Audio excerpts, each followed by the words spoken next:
maintenant, dans l'Église, quelles sont les fonctions que des femmes peuvent occuper? On peut premièrement définir la fonction de diaconesse. Selon Romains chapitre 16, on peut prendre Romains 16, 1 à 2. Je vous recommande, Phobé, notre sœur, qui est diaconesse de l'église de Sancré, afin que vous la receviez en notre Seigneur d'une manière digne des saints, et que vous l'assistiez dans les choses où elle aurait besoin de vous, car elle a donné aide à plusieurs et à moi-même. Voilà. Elle a donné aide à qui? À plusieurs et à moi-même. Donc vous voyez les bonnes œuvres, c'est-à-dire qu'elle d'abord, avant d'être diaconesse, elle a d'abord donné aide à plusieurs et aussi à moi-même, c'est-à-dire à Paul. Donc cette femme-là a été remplie des bonnes œuvres, elle était couverte, elle avait déjà le témoignage. Paul rend témoignage de ses bonnes œuvres. Et l'Écriture nous dit, et Paul va la recommander même, voilà, qui est diaconesse d'une assemblée. Elle était diaconesse de l'assemblée justement de Chanceray. Et donc les sœurs peuvent être des diaconesses. Quand je dis diaconesse ici, attention, parce qu'on peut voir aussi que quand les diacres ont été établis dans les Écritures, il y avait uniquement 7 hommes qui avaient été pris. Mais ça, c'était pour être ceux qui administraient, c'est-à-dire ceux qui étaient devant. Et donc, les femmes en tant que diaconesses ici, ça ne veut pas dire qu'elles vont avoir la direction, qu'elles vont avoir de l'autorité sur les hommes. Non. Parce que le Seigneur ne veut pas que la femme ait l'autorité sur l'homme. Ça, c'est vraiment important à comprendre. Mais néanmoins, elles peuvent exercer en tant que diaconesses, toujours cachées, vous voyez un peu, toujours cachées devant les hommes qui seront certainement des responsables. Après, le but n'est pas de parler du diaconat ici, mais c'est déjà une première fonction que les sœurs peuvent jouer dans l'Église. Ce rôle-là de diaconesse. Or, les diacres, ils sont établis pour faire quoi? Pour pouvoir justement répartir les biens, distribuer les biens, être des dispensateurs des biens que reçoit l'Église pour pouvoir bien distribuer parmi les membres du corps. Donc, les femmes peuvent en faire partie et c'est pas un rôle moindre, hein, parce que quand les apôtres, dans l'Acte des Apôtres, ils ont été interpellés parce que les veuves, voilà, certaines veuves avaient été négligées. Et quand elles ont été négligées, elles ont interpellé les apôtres. Les œuvres des hellénistes. Elles ont été négligées et les apôtres ont dit, devons-nous abandonner la parole? Nous ne devons pas abandonner la parole, voilà, pour pouvoir servir aux tables. Donc c'est pas une fonction à négliger, parce que quand les gens sont négligés dans le corps, ça cause des divisions, ça cause des problèmes dans le corps. Donc il faudrait qu'il y ait des diacres, des gens qui soient jugés dignes de pouvoir bien répartir les biens dans la communauté, des gestionnaires fidèles, afin que l'Église ne soit pas divisée, qu'il n'y ait pas de troubles dans l'Église et que personne ne soit délaissé, personne ne soit mis de côté. Donc c'est vraiment un grand rôle. Et certes, les femmes sont aussi appelées à jouer ce rôle-là dans l'Église. Mais avant ça, toujours avoir le témoignage de la pratique des bonnes œuvres. Ça, c'est très important. Donc une deuxième fonction que nos sœurs aussi peuvent justement jouer, parce que quand je parle de diacre ici, de diaconesse, c'est une fonction à laquelle on peut aspirer. Hein. Voilà, ça c'est vraiment des fonctions par aspiration. Qu'on aspire, qu'une femme a le droit de pouvoir demander à Dieu conformément à la doctrine, conformément à l'enseignement du Seigneur. Désirer d'être diacre pourvu qu'on répond aux critères. Si tu réponds aux critères, ma sœur, ben oui, tu peux l'être dans l'église de Dieu. Les femmes aussi, pourvu qu'elles répondent aux critères, hein, parce qu'il y a des critères pour être diacre. Et la deuxième fonction que les femmes peuvent, si elles répondent aux critères bien évidemment, peuvent exercer dans l'église, c'est l'enseignement des femmes, enseigner les femmes, donc les femmes mariées ou les femmes qui sont dans des fiançailles, enfin, en tout cas qui aspirent au mariage.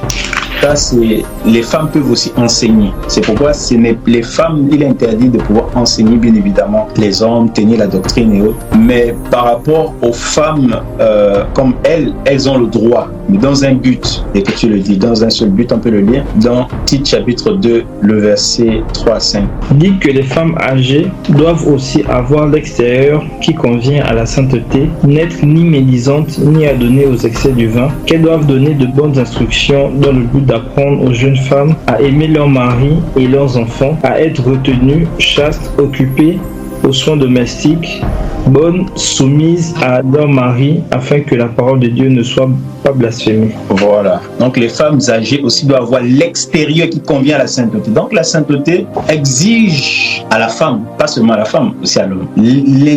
La sainteté exige d'avoir une extérieure qui convient à elle. Quand certains disent que Dieu ne regarde pas à l'extérieur, mais Dieu regarde juste à l'intérieur. Non, la sainteté intérieure doit avoir l'extérieur qui convient à la sainteté, à cette sainteté-là. Ça, c'est vraiment important de pouvoir souligner ça. Et l'Écriture dit que les femmes âgées aussi, elles ne doivent pas se négliger en disant non, je suis déjà âgée, tu viens, tu t'habilles comme tu veux. Non, la doctrine veut, même si tu es une femme âgée, tu dois t'habiller conformément à l'enseignement du Seigneur. Pas non, Jésus nous a sauvés, nous sommes libres, on fait ce qu'on veut. Non, quand Jésus t'a sauvé, c'est pas pour que tu fasses ce que tu veux, c'est pour que tu fasses sa volonté. Et sa volonté, premièrement révélée, est dans les Écritures. La première volonté de Dieu à manifester, c'est les Écritures, c'est l'enseignement à pratiquer. Et donc, c'est important de pouvoir avoir l'extérieur qui convient à la sainteté, d'être revêtu ainsi. Et l'Écriture dit que ces femmes âgées là, elles jouent un rôle vraiment bien, un rôle indispensable. C'est pourquoi déjà elles-mêmes, elles doivent être irrépréhensibles, elles doivent être non médisantes, elles doivent être non adonnées au vin.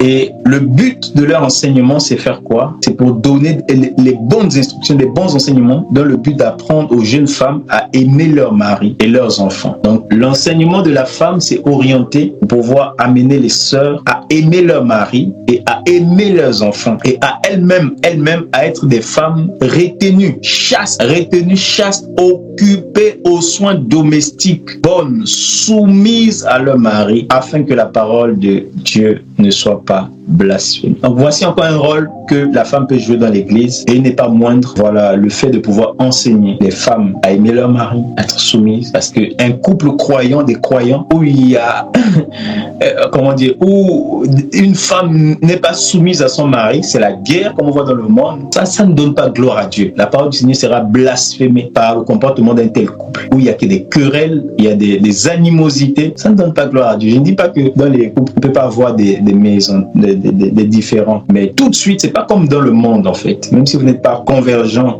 sur un point, vous devez être convergent en ce qui concerne la parole. Même si vous avez des opinions différentes, mais vous devez les régler conformément à ce que la parole dit. Chacun a sa place, c'est vraiment très important. C'est en ce qui concerne les gens qui sont mariés, bien évidemment. Donc, dans le but de donner des instructions pour que les femmes puissent être soumises à leur mari, puissent aimer leur mari, puissent aimer leurs enfants. Et c'est important en fait, aimer leurs enfants, accompagner leurs enfants, instruire leurs enfants, éduquer leurs enfants, parce que les enfants aussi des croyants, c'est pas bon, ça fait pas sain de voir que le père il est consacré, la mère elle est consacrée à Dieu, mais l'enfant c'est un bangando, un bandit, un voyou. C'est ce que je n'ai jamais compris en fait chez beaucoup de pasteurs. Des enfants dans les assemblées où je suis passé, que les femmes, en tout cas je n'ai pas le témoignage intérieur, mais semblaient être soumises. Le mari semblait être un bon prédicateur, mais les enfants ils étaient des voyous. J'ai jamais compris ça dans le Seigneur. Des enfants voyous, des enfants qui commettaient toutes sortes d'actions bizarres, que l'opprobre était jeté sur les parents. Vous voyez? Donc ton ministère peut avoir du discrédit à cause du comportement de tes enfants. Donc du coup, ce que je voulais juste montrer, c'est que un des enseignants, ou bien une assemblée, parce qu'on parle toujours dans le corps, une assemblée où les adultes, voilà, sont consacrés à Dieu, et les enfants de cette église, voilà, sont des enfants rebelles, des enfants méchants, des enfants impies, des enfants impolis. On voit que là, il y a un problème. Il y a vraiment un gros problème. Les enfants qui se conforment aux enfants de cette génération, quoique tous n'ont pas forcément une mauvaise éducation, mais pour la plupart, c'est terrible. C'est compliqué. Et donc, c'est une bonne chose de retrouver encore de nos jours des enfants qui ont des valeurs, qui ont vraiment des vertus de Dieu. C'est une gloire, c'est glorieux. Ça passe par le rôle des femmes âgées, le rôle des femmes derrière. Les femmes âgées enseignent les femmes aussi. Et les femmes aussi prennent soin de leurs enfants, les aiment et doivent aussi bien évidemment les enseigner, afin d'avoir dans l'église, dans la société, des enfants qui ne causent pas du trouble. Et ça, c'est bien. C'est quelque chose de glorieux, de merveilleux. Les femmes âgées ne doivent pas négliger ce rôle-là. Et une femme âgée, on a dit qu'elle doit répondre aux critères pour pouvoir être capable de pouvoir être établie, pour pouvoir enseigner des sœurs, les accompagner, les donner des conseils, des astuces aussi en ce qui concerne la gestion gestion d'un foyer. C'est vraiment important. Donc ça, c'est un autre rôle dans l'écriture en témoignage. Et donc un troisième rôle aussi dans l'écriture en témoignage en ce qui concerne la femme, que la femme peut exercer sans crainte, sans se soucier de quoi que ce soit dans l'église. C'est le rôle qui est joué par les veuves. 1 Timothée chapitre 5, le verset 9 à 10. Qu'une veuve, pour être inscrite sur le rôle, n'ait pas moins de 60 ans, qu'elle ait été femme d'un seul mari, qu'elle soit recommandable par de bonnes œuvres, ayant élevé des enfants, exercé l'hospitalité, lavé les pieds des saints, secouru les malheureux, pratiquer toute espèce de bonne œuvre. Tu vois? Donc ici on donne d'abord le critère pour qu'une femme soit enrôlée, pour qu'une veuve soit enrôlée. Il ne faudrait pas qu'elle ait moins de 60 ans déjà. Elle était la femme d'un seul mari et qu'elle soit recommandable par des bonnes œuvres, ayant élevé des enfants, exercé l'hospitalité, lavé les pieds des saints, secouru les malheureux, pratiquer toute espèce de bonnes œuvres. Donc une femme ici, voilà, peut être enrôlée pour pouvoir justement recevoir l'honneur, cet honneur-là dont Paul faisait mention. Et il faudrait qu'elle réponde à tous ces critères-là. Et cette femme-là joue aussi un rôle. Elle ne va pas juste être là. L'honneur qu'elle va recevoir, c'est vraiment être entièrement secourue. L'Église doit prendre entièrement soin d'elle, de telle femme. Mais elle doit répondre à tous ces critères-là. Et l'Écriture dit au verset 5, si tu peux prendre, s'il te plaît. Au verset 5, celle qui est véritablement veuve et qui est demeurée dans l'isolement met son espérance en Dieu et persévère nuit et jour dans les supplications et les prières. Voilà. Paul va demander de repousser des veuves, de ne pas enrôler justement des veuves qui sont jeunes, parce qu'après elles vont vouloir se remarier. Mais celles qui doivent être enrôlées, ce sont celles qui n'ont pas moins de 60 ans, donc qui ont 60 ans et plus, et qui sont recommandables par des bonnes œuvres, qui ont pratiqué des bonnes œuvres, qui ont cette base-là qui convient à des femmes qui font profession de servir Dieu. Et ensuite, il explique que celles qui sont véritablement veuves, qui demeurent dans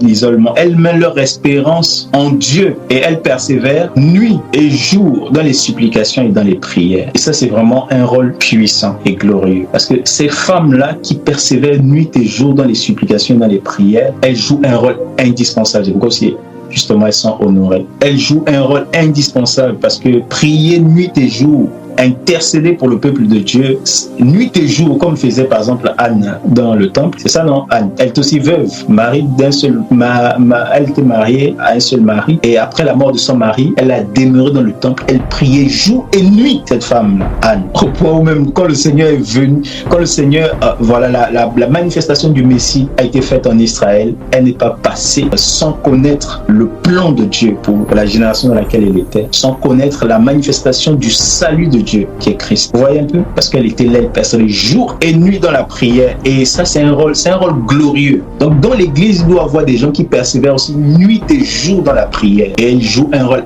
indispensable, comme on a vu notre frère Sean nous exhorter. Dans Exode chapitre 17, il y a quelque chose qui s'est passé, c'est qu'il y avait deux fronts. Il y avait un front, Moïse, qui était sur la montagne avec Hur et Aaron, qui priait, qui levait les mains vers Dieu. Voilà, comme Paul l'a dit, je veux que les hommes élèvent des mains pures, sans mauvaise pensée. Et Moïse, qui levait les mains vers Dieu, qui priait, Josué était sur le terrain, il combattait contre Amalek, et on voyait que quand Moïse baissait les mains, Josué n'avait pas la victoire, mais quand Moïse levait les mains, Josué avait la victoire. C'est-à-dire que la victoire des gens qui combattaient avec l'épée sur le terrain dépendait des prières des gens qui étaient dans le secret. Donc c'est important aussi de comprendre que ceux qui prient jouent un rôle indispensable. Donc on peut voir quelqu'un sur le terrain avec l'épée de la parole. Là, je n'explique pas forcément le combat avec Amalek qui est symbolique, qui est une œuvre concernant l'œuvre de la croix. Mais je pense que dans le cas de la prière, comme le frère nous a exhorté, on peut voir ici que la victoire des gens qui ont l'épée, qui combattent les ennemis, et l'épée aussi c'est l'image de la parole, Amalek aussi l'image du vieil homme. Donc pour pouvoir combattre le vieil homme, l'homme de péché par la parole, amener les gens à se convertir, à être circoncis de la circoncision de Christ, ça dépend aussi des personnes qui prient dans le secret, des personnes qui gémissent dans le secret, des personnes qui élèvent des mains pures vers Dieu dans le secret. Et quand ces gens-là prient, on voit que quand on a vu que Moïse prie et levait les mains, il y avait le peuple qui manifestait une certaine gloire, une victoire victoire, une domination sur les ennemis. Le peuple était au-dessus des ennemis. Mais quand il ne priait pas, c'était l'inverse. Donc, c'est un rôle encore glorieux. C'est caché. Vous voyez, c'est caché toujours. Mais ceux qui sont en avant, ils sont forts par ceux qui sont en arrière. C'est vraiment important. Et on peut le voir aussi encore dans Actes des Apôtres, chapitre 12, avec Pierre. On va pas le prendre, mais je le dis juste. Pierre, il était en prison, il avait été mis en prison. Et Jacques aussi. Jacques avait été décapité. Et Pierre, bien évidemment, devait être décapité. Mais l'Église priait continuellement, sans cesse. C'est terrible. L'Église priait sans cesse. Et à cause de l'intercession des saints, de la prière des saints, ce qui s'est passé, c'est que Dieu a envoyé un homme. Et l'ange est arrivé comme ça, glorieusement. Il a pris Pierre, lève-toi, prends ton manteau, mets ta ceinture. Ils sont sortis. Pierre pensait qu'il était même dans une vision, mais il vivait une manifestation angélique glorieuse. C'est-à-dire que il vivait une vision, en fait, qui n'a presque pas de frontières avec la réalité.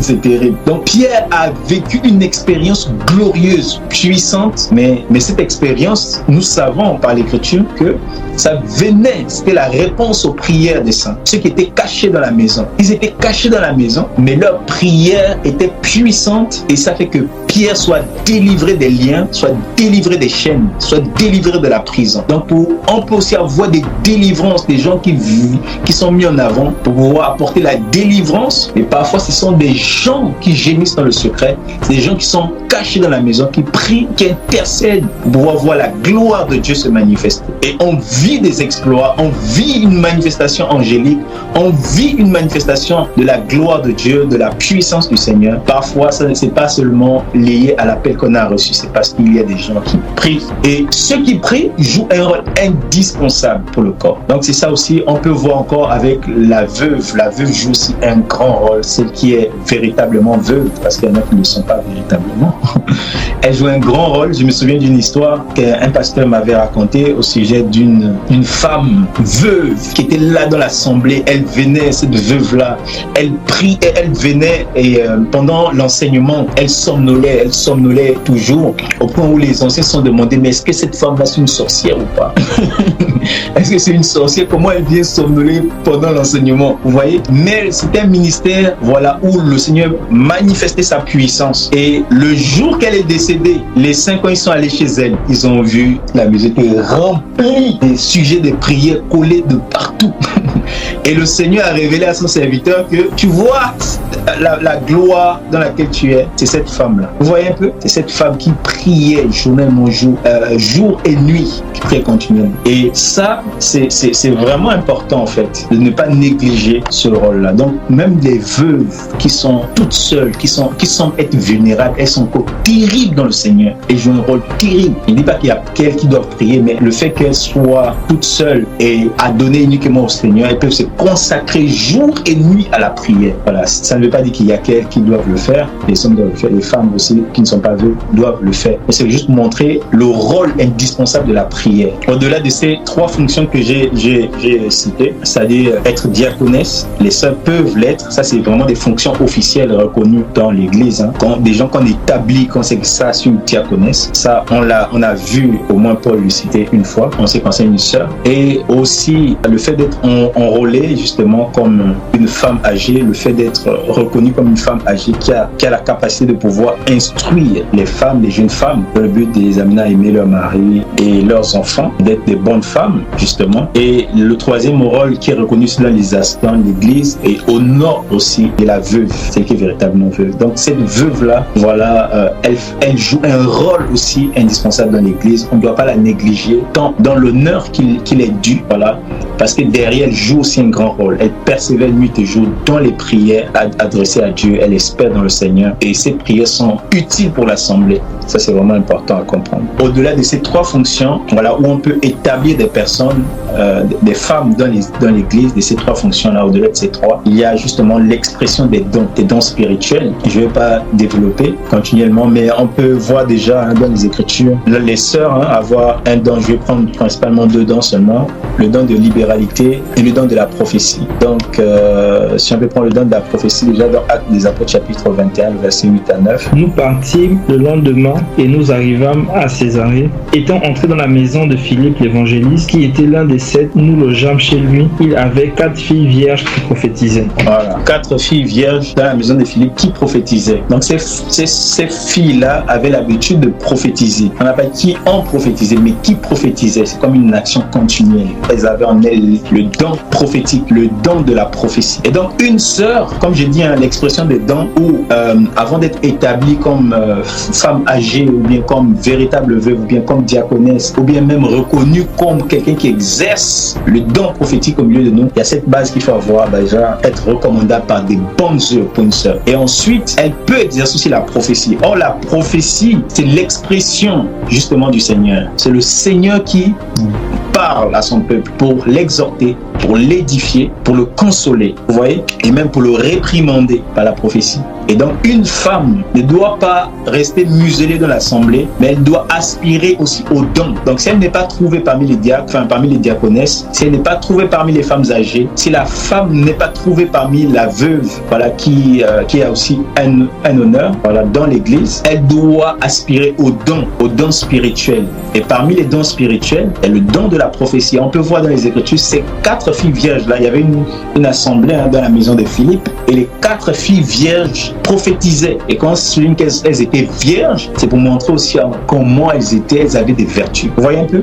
C'est pas en vain quand on dit qu'elles étaient vierges, on peut dire 4 filles qui prophétisaient. Mais si on dit qu'elles étaient vierges, on peut voir qu'elles avaient les vertus du Seigneur. Elles avaient les vertus du Seigneur. Elles savent qu'en Israël, tu ne vas pas en fait vendre ta virginité avant le mariage. Sinon, tu te prostitues dans la maison de tes parents.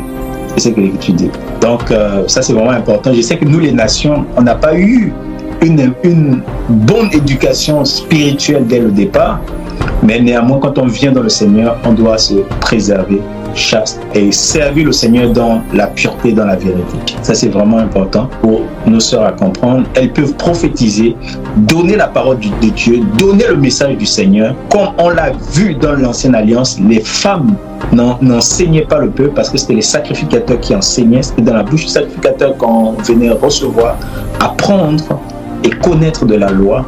Mais les femmes dans l'Ancienne Alliance pouvaient donner les oracles de Dieu, pouvaient dire ce que le Seigneur a adressé, dire les paroles du Seigneur adressées à son peuple. Ça, une femme peut le faire dans la Nouvelle Alliance, et nous le voyons là dans Actes des Apôtres chapitre 21. Ça, c'est vraiment important.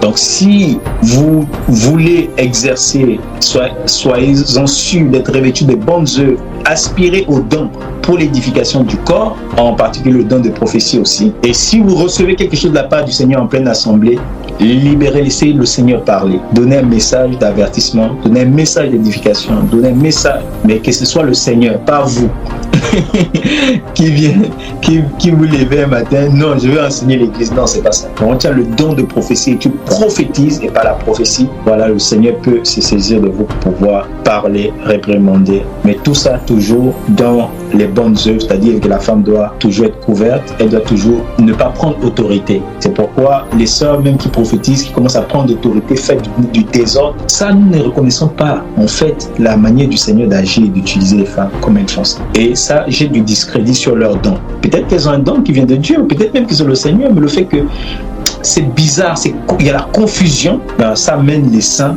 à avoir beaucoup d'interrogations. Est-ce que c'est vraiment l'Esprit du Seigneur ou bien... Voilà. Or, parfois c'est la chair. Donc il faut vraiment que les femmes aient déjà ces vertus intérieures, extérieures. Et avec le don, elles vont savoir manifester le don à leur place. C'est vraiment important. Donc il y a ce don-là de prophétie. Après, le don de la libéralité, comme on a vu avec les sœurs dans l'église.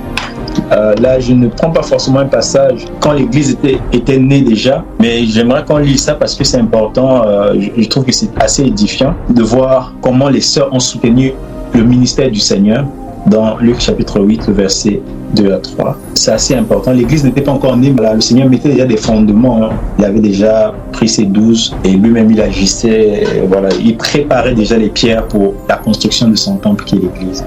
Donc ça, c'est vraiment important de comprendre.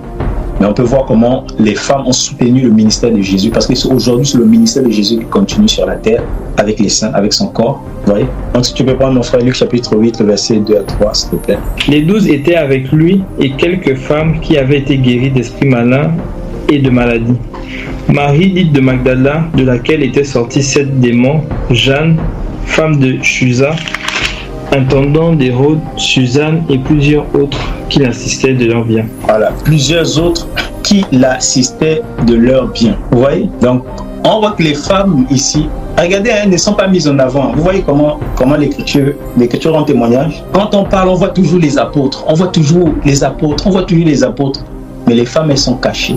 Elles sont cachées dans les Écritures. Mais elles jouaient un rôle indispensable. Elles soutenaient le Seigneur avec leur bien. Quand on peut voir le Seigneur qui était fatigué, qui était assis à côté du puits et qui a demandé aux apôtres de pouvoir aller acheter des vivres, aller acheter en fait de la nourriture.